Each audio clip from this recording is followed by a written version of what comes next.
chicos, este video es para terminar con la parte de hoja y no va a llevar ningún trabajo, es solamente para completar el tema. ¿Con qué lo vamos a completar? Principalmente con algunos accesorios que tiene la hoja y que son de importancia. La primera es los estomas. Los estomas están sobre la hoja, normalmente es en la misma epidermis.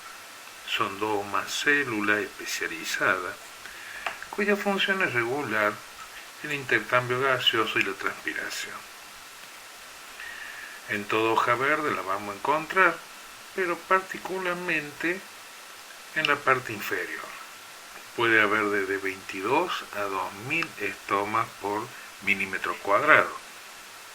En las hojas de las monocotiledóneas, que son paralinervadas, y en algunas dicotiledóneas y en las cículas de las coníferas, estos estomas están dispuestos en filas paralelas, mientras que en las dicotiledóneas comunes, por el tipo de venación reticulada, están dispersos en toda la hoja. Cada estoma está formado por dos células especializadas llamadas oclusivas, que dejan entre sí una apertura o poro o ostíolo. En muchas plantas hay dos o más células adyacentes a esta oclusiva o asociadas. Estas células son fundamentales y se llaman anexas, subsidiarias o adjuntas.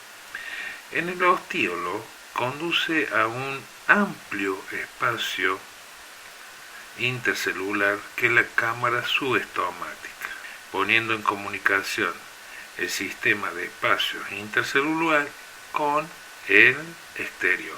Es decir, que cuando el estoma está en fila, estas cámaras subestomáticas se conectan entre sí. Por otro lado, las células oclusivas en las dicotiledóneas y en las gimnospermas y en muchas monocotiledóneas tienen la forma particular que ustedes ven ahí en la figura, que es arriñonadas, como en una forma de banana o en salchicha.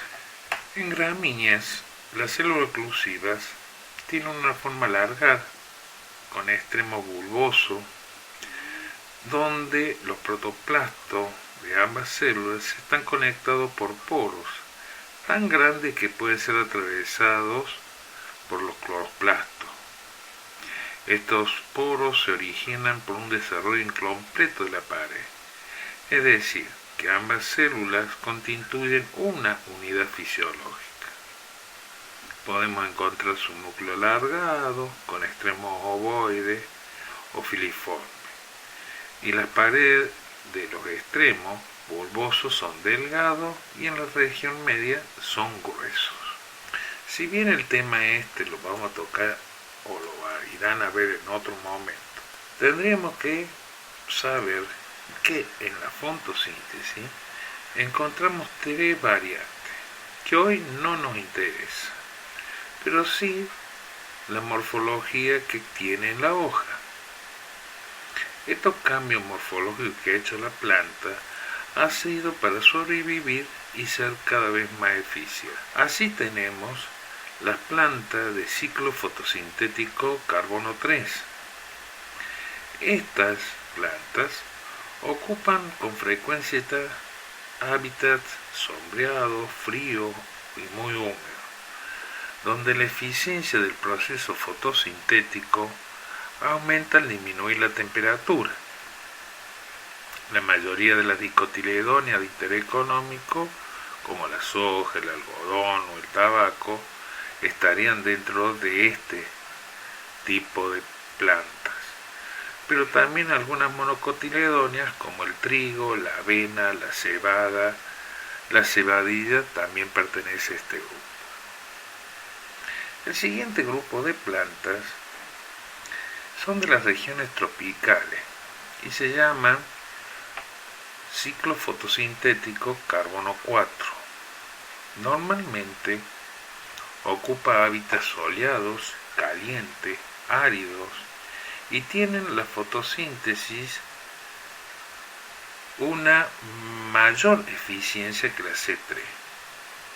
En la C4, el clorequima foliar está dispuesto radialmente alrededor de los haces vasculares.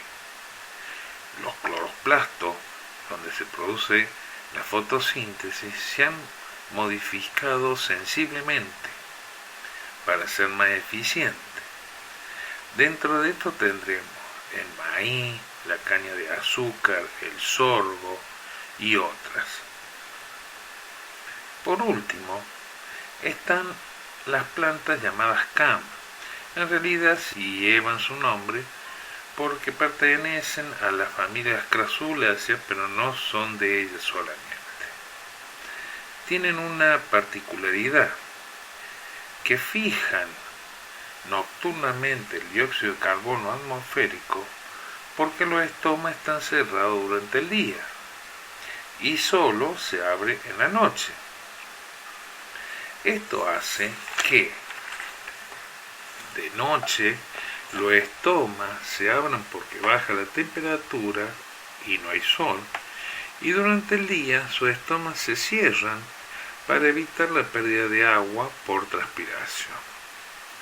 Es decir, que el proceso de fotosíntesis se hace en el mismo lugar, pero se separa en el tiempo.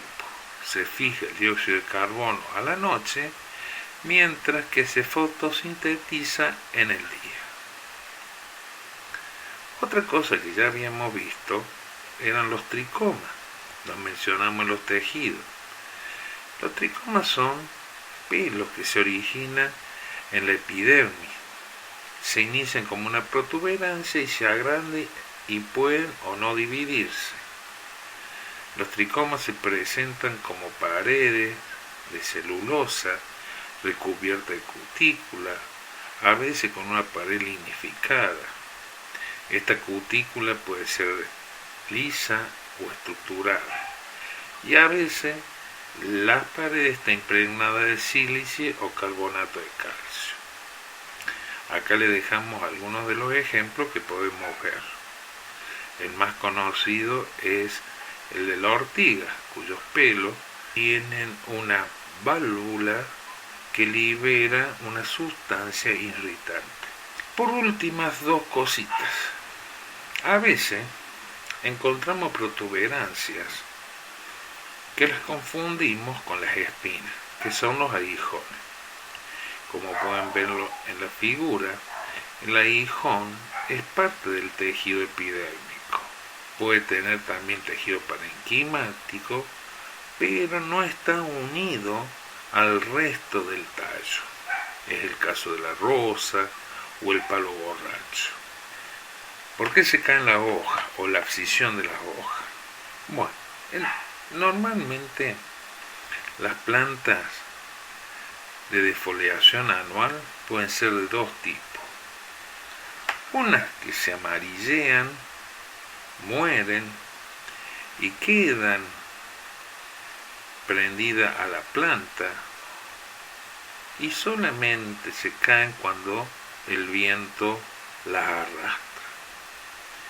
Pero la mayoría de las plantas caducas o de hojas caducas tienen un fenómeno activo, es decir, hay un tejido especial que se forma en la zona de abdición, es decir, que la caída de la hoja es precedida por una migración de la sustancia desde la hoja hacia el tallo.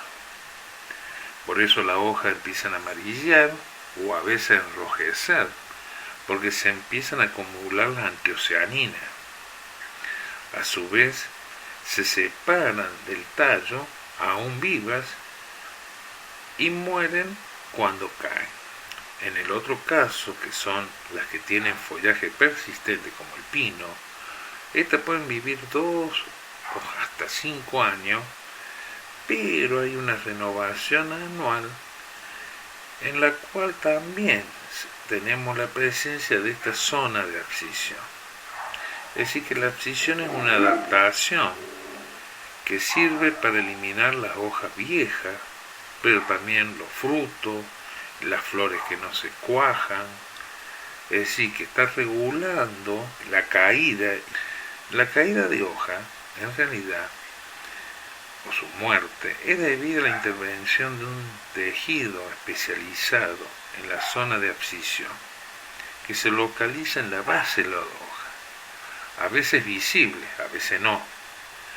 Esta zona aparece en forma de un disco pequeño con células muy delgadas, regularmente alineadas y sin ningún tipo de tejido de sostén, es decir, de fibras. Y se diferencian dos capas, una capa que es la de abscisión o de separación de la hoja y una capa protectora suberosa hacia el tallo. Es decir, que la hoja puede quedar sostenida solamente por los accesillos vasculares. Cuando se caen, normalmente es porque está obstruido, se han obstruido estos accesillos vasculares y por su propio peso o por la acción del viento caen. Bueno, con esto terminamos el tema de hoja y empezaremos el que sigue.